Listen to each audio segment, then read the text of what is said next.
அதனால் உங்கள் மனசுக்கிட்ட ரொம்ப எச்சரிக்கையாக இருங்கோ அப்படிங்கிறாங்க. நம்ம ஆளுங்க அங்கே போய் என்ன சொல்லுவாங்கன்னா, இந்த பாரு அங்கே போகாத இங்கே போகாதன்னு பயமுறுத்துறது உண்டு. சில பேர் அங்கே பேய் இருக்குது, பிசாசு இருக்குது அப்படின்னு பொருளையை கிளப்பி விடுறது உண்டு.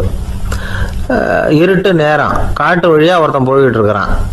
அங்கே பேய் பிசாசு நடமாட்டம் இருக்கிறதாக வதந்தி. இவன் பயந்துக்கிட்டே வேகமாக போகிறான்.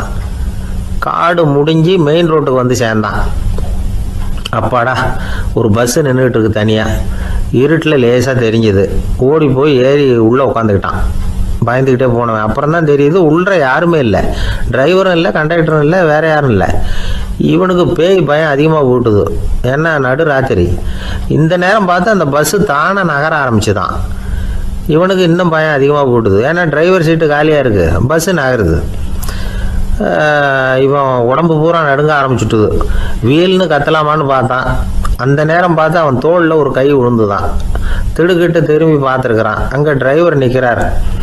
அவர் சொன்னாராம், ஏன்பா ஏற்கனவே பஸ்ஸு பிரேக் டவுன், நாங்கள்லாம் பின்னாடி இறங்கி நின்று தள்ளிட்டு இருக்கிறோம், நீ மட்டும் ஜாலியாக ஏறி உக்காந்துக்கிட்டியா, இறங்கி வந்து தள்ளுப்பா அப்படின்னாராம்.